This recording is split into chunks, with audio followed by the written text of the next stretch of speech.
I'm going to show you how to do a panoramic photo, also take advantage of Contet Aware. Let's go in first, go File, Automate, Photo Merge. And we want to browse through our folder once it pops up. Okay, automatic is fine. Then we browse. I'll browse to my G drive, computer, G drive. Well, the first one on my G drive, 2011 pictures. Then my son took some pictures in Washington, and they'll be way in the bottom. There's some panoramic photos of a museum, an art exhibit, which I think is pretty neat. So it looks like we start off with this one. I hold down my shift button down to this, and it gets the 5 images, and I'll hit OK. And then in a second they'll pop up here, and then hit OK again. Then it's working on it. It's processing these photos. It's going through the photo merge process. This takes just a little while, but it's almost an excellent result, an excellent panoramic photo. Pretty amazing. This is taken with a Nikon camera, so they're large files. These are large images. I'll show you the picture size momentarily, but that's why it's taking a while. I've got a very fast quad-core computer with 8 gigs of RAM, but it still moves quite slowly when you have such a large image. But you'll have a very high-resolution finished result. It'll be quite impressive. Beautiful picture. Now it's combining all the layers together. But it's amazing the quality that Photoshop can do. It makes taking a panoramic picture very simple. All the guesswork is gone. Just overlap each image by ideally 20% or so when you're taking the photographs.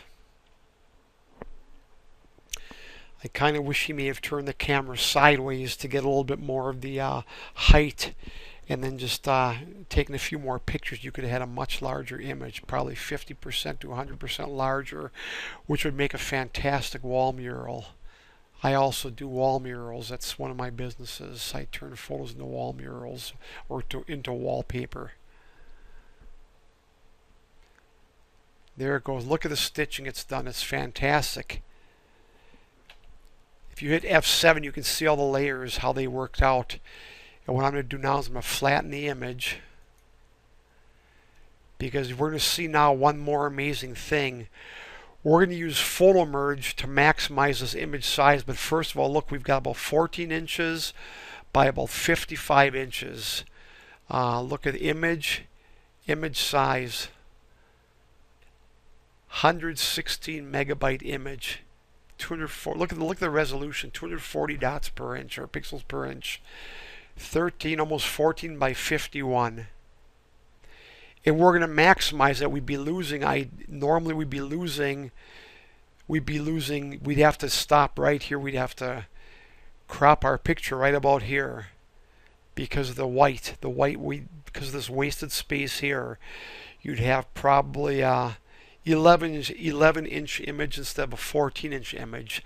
But now, because of the magic of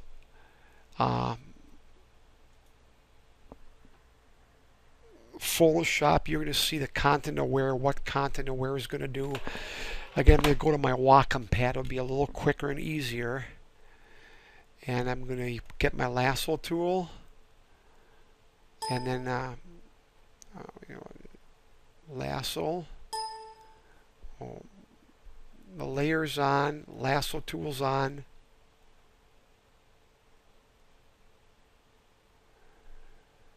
We're going to Contet Aware and maximize this image and minimize the waste.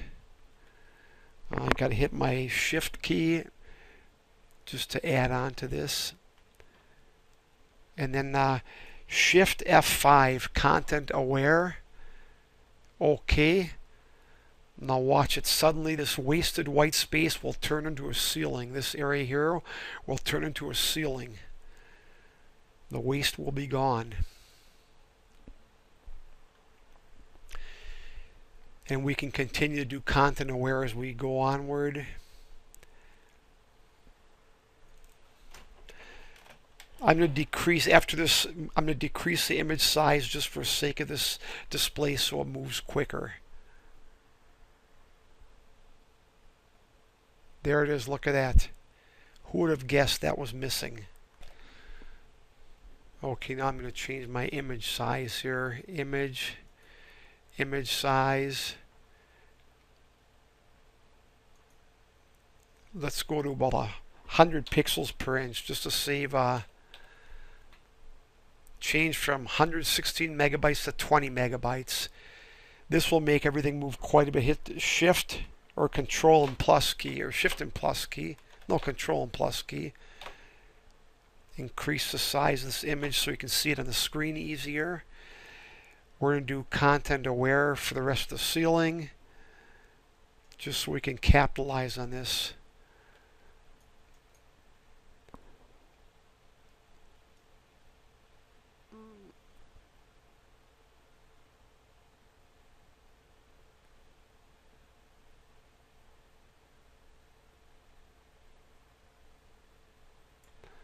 Let's see how this works. Control F5, Contet Aware. Let's see how that's. Let's see what's going to happen with this picture frame and everything up here. I'm concerned about this right here, wondering what's going to happen there.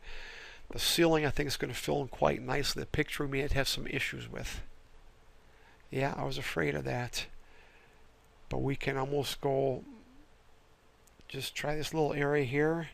Again, Shift F5. Let's see if we can fix it up. Not easily. Well, that's something we'll have to do a clone on or something. But let's move down here. Let's go Contet Aware again right in this area. Let's just see if we can salvage this little bit and down here.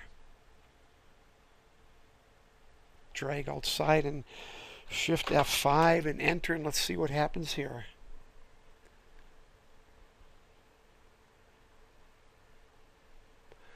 That was pretty good. That turned out pretty well, didn't it? Then we'll just Contet Aware the rest of this down on the bottom. And along the side. Then F5. Let's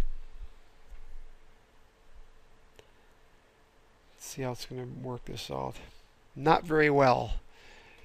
It works better with the with just a solid floor or something. There's many less issues.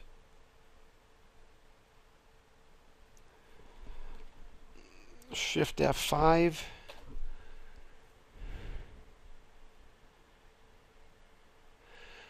Although Contet Aware isn't perfect, it's a beautiful feature. It really works out nice.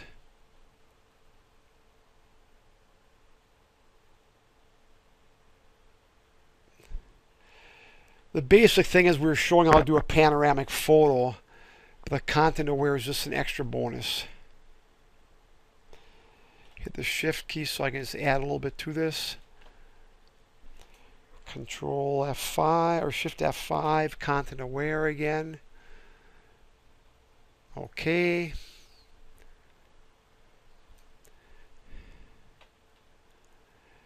And that worked out fairly well. And then you can clean these artifacts up or try and do a little better job down here where we got a little mess. See if we can straighten out. Sometimes it works, sometimes it doesn't. You can just play around. You can use your clone tool. That doesn't look too bad. It's a little confusing, but again, if people do not have their attention brought to these things, they don't see it. That's what I've noticed when you do photography. And if people don't, now this we can get rid of real easy. Contet Aware it'll work well on this, I'm sure.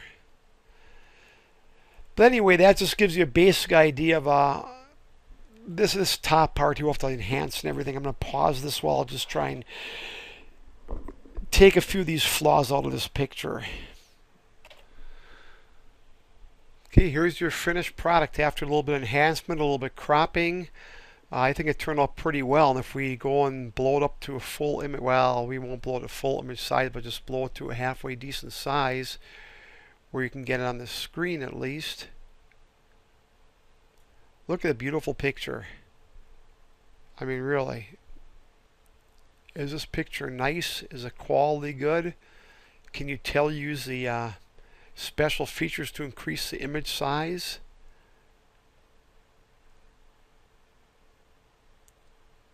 And what a nice finished product.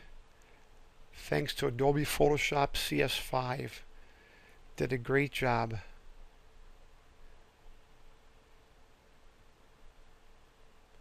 Thank you for viewing my tutorial.